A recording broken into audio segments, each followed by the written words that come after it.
everybody's lined up, all that kind of stuff. Obviously, he's not here. Do you assume a lot of those roles? Obviously, you're the guy who's played the most back there. Does that just become your role now? Definitely, that's always been kind of my role. We go back and forth, whenever we can help each other, make the calls and things like that, we try to. Can't say we're going to replace them or anything like that. We just want to make sure our communication lines are still strong and, get those guys lined up and be able to play football.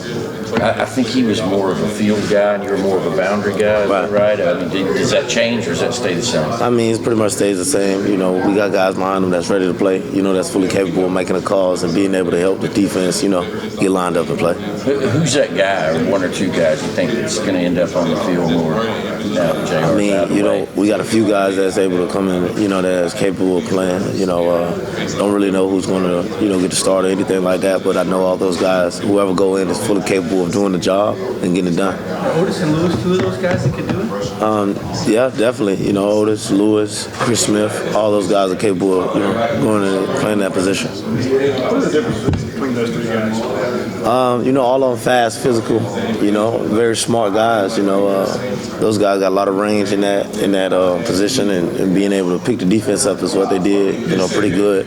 And Lewis, he's definitely, a pretty freakish athlete, being able to learn two positions back there, such as, so as Otis and so as Chris Smith have learned both of those positions at free and strong. So, all those guys bring, the same type of energy and a lot of enthusiasm to the game of football. No real differences? No, not really. What's it been like for Richard to be the leader back then? You've obviously been in town since you came in, and everybody knows what your second half of the season you played exceptionally well. But to take over that secondary and be a leader for the bowl practices, what has that felt like for you? What's that been like? I mean, I enjoy it. Getting to know those guys, all throughout the year, and knowing their strengths. That's something that I can build on. And it's like being an extra coach back there, and helping these guys get lined up. And when you do it, and when it all come together, man, it's real fun. And so I enjoy doing that. I enjoy being back there with those guys, and every day coming in, seeing their faces and smiling and having, great conversations with them. That's something more and something bigger than football. It's just like a brotherhood that we got back there. All those guys, brought into the system and able to, get the fundamentals and get the scheme ready so we can play ball. You and Jay came in here together, and you guys are obviously... Me and who? I'm sorry. Jay Fromm. Yeah. You guys are very notable guys in that class. Yes, sir. And now you're both in a position where you could go or could come back. Will you talk to Jake, and is there any, you hear what he's doing, and does he know what you're doing? Is it kind of that kind of deal? I mean, that's 100% on Jake and his family. I'm not, kind of basing my decision off his or anything like that. I'm really not focused on that stuff right now, but I'm not really focused on my decision. When you guys came in, did you guys have goals? I mean, as far as reaching the national championship game, I guess you did that as freshmen, winning the East. I mean, did you talk about those things when you came in? Yeah, definitely we had, goals that we looked up to, pretty much completed a lot of those. We still got some, to go. But as far as, getting the job done and things like that, we always plan on, improving and getting better. Have you gotten your draft grade? Do you know what you're going to do when you sit here? No, sir, I haven't got my draft grade. I don't know what I'm going to do yet. I ain't really focused on that right now. Focused on the game. Is it something you'll have to think about after the bowl? I mean, yeah, possibly, depending on, how I look at it or stuff like that. Are you leaning one way or the other? Nah. It ain't even 50-50 right now. It's just 100% here and 100%, focus on Baylor. Ain't too much no numbers on them. Real good team, man. Fast and physical.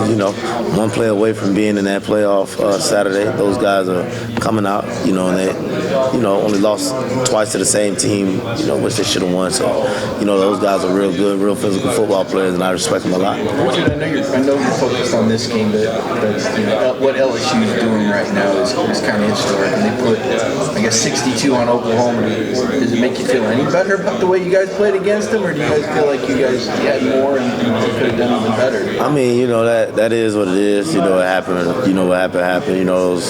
Congratulate LSU. They're great football team. Got great players, great coaching staff, and I commend those guys on what they've been doing. Everybody talks about scheme, this scheme. How much of it is scheme versus just having players and making plays in your I mean, as far as like football, Yeah. the game, yeah, it's I think it's 50% scheme, 50%, what you want to do. When you wake up in the morning, players have their mindset on if they're gonna make that play or not. It's all what you want to do. The scheme can only get you so far. You could be in the right place at the right time, but if you don't decide to make the play, then the other guy is. So when you come out there, you got to come with that mindset that you're gonna dominate and do what you got to do to get the job done. And that's kind of how I wake up every day and think of the game of football and basically life too. Is there any part of you that over time feels like you get it maybe a little bit of say redemption, which you have a chance to play a little bit better against after the LSU game and maybe some will prove it off? Yeah, definitely you can say that. I definitely want to come out there and show the world how we play as a football team. That last performance really don't reflect us too much. But we come out there, we line up, and we gonna show how to play football and go against a great team in Baylor. JRC from Denzel Mims, number 5, their receiver.